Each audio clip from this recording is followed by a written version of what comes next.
Today is another amazing day. I'm grateful to God for the privilege to see the last Sunday of the month of February. The year is moving very well, and I'm sure things are working out in your favor as well.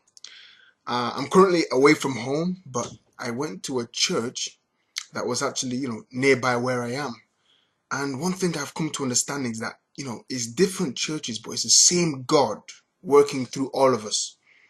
The church I normally go to, today's topic was around wealth and financial fortune and the way to wealth and the way to riches. Interestingly enough, the church I visited today was talking about the same topic. And I had the opportunity to even watch the service earlier in the morning before I went out to the church where I was going to.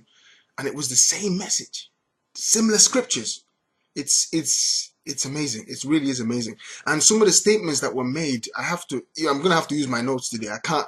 Some of the statements that were made today were too outstanding not to quote exactly. I need to quote them exactly.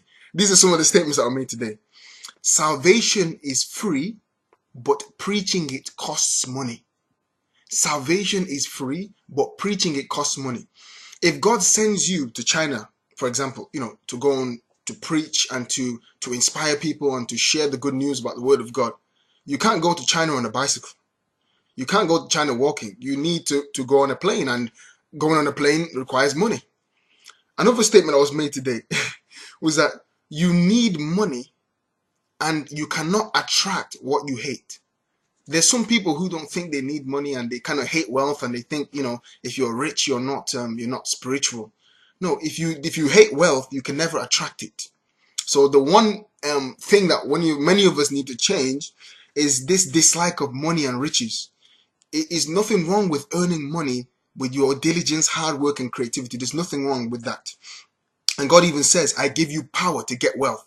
Remember me, I give you power to get wealth. So wealth is a demonstration of the power of God in your life, actually, and wealth gotten through the right means. I'm not talking about the dodgy means of earning money.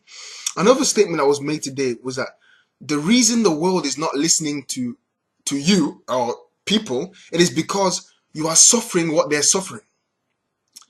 The pastor painted a picture. For example, if you were all in the same boat and you're all struggling to find food. If one person is trying to inspire the other, they're like, wait, why should I listen to you? You're suffering what I'm suffering, but both in the same boat. But imagine if you had resources to feed people on that boat. Then you become the spokesperson. Then you become the mouthpiece. People begin to listen to you, begin to have, people begin to take interest in what you're saying. Because why? Money talks. Money talks. And, it's very interesting that it was even said today, a poor man's ideas will die inside him. There are many people who are gifted and talented in different areas of life, but we've not heard them or we've not seen them because they don't have the money to bring that idea out.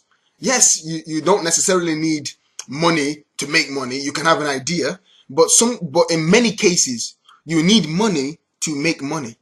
If the people that matter have not found you or found your gift, you can find them, but it requires money.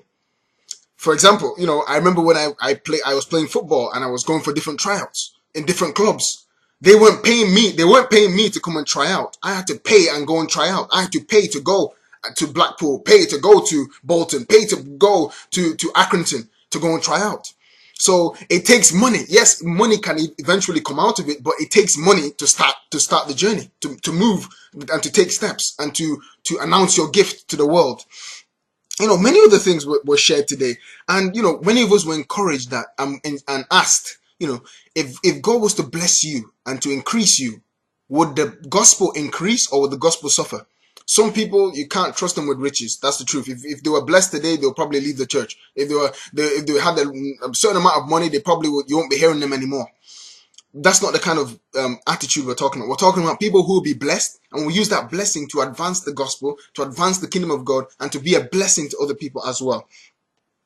And moving on, we also talked about some people are not in church today because they have to work. They can't come to church physically because they have to work. Now, the pastor said, imagine if you own the company. Imagine if you own the company. Then you have time to do other things. You have time to serve God. So we need wealth and we need money to promote the gospel of Christ. to be a blessing to the people around us, to provide for our families, to live the best type of lifestyle. Being a Christian doesn't mean you have to be poor and live small. Rather, your lifestyle of wealth is a promoter of the gospel. It promotes the gospel. Look what God has done for me. Please understand this, that God is a God of wealth. After all, many of us pray to God, bless me with this, bless me with this, bless me with this. God is a God of wealth. God desires us to be wealthy and for us to live comfortable lives, not begging or borrowing or being in debt. And my understanding about this issue of wealth has completely been transformed. We need money. In closing, we need money. You need money. For the world to truly hear your voice, you need money. Salvation, yes, you can go to people and say, Jesus loves you, but it's different when you go with what Jesus has done for you and you have proofs and testimonies about what God is, and they can see God in your life. And they can see God in your life. Wow.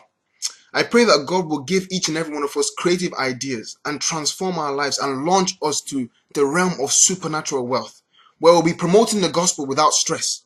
We'll be traveling from the north, south, east, and west, advancing the gospel of Christ and being an example to the world around us. In Jesus' mighty name, amen. God bless you. I hope you really have a fruitful week, and that contract, that idea, that application will work out in your favor. In Jesus' mighty name, amen. God bless you and have a great week.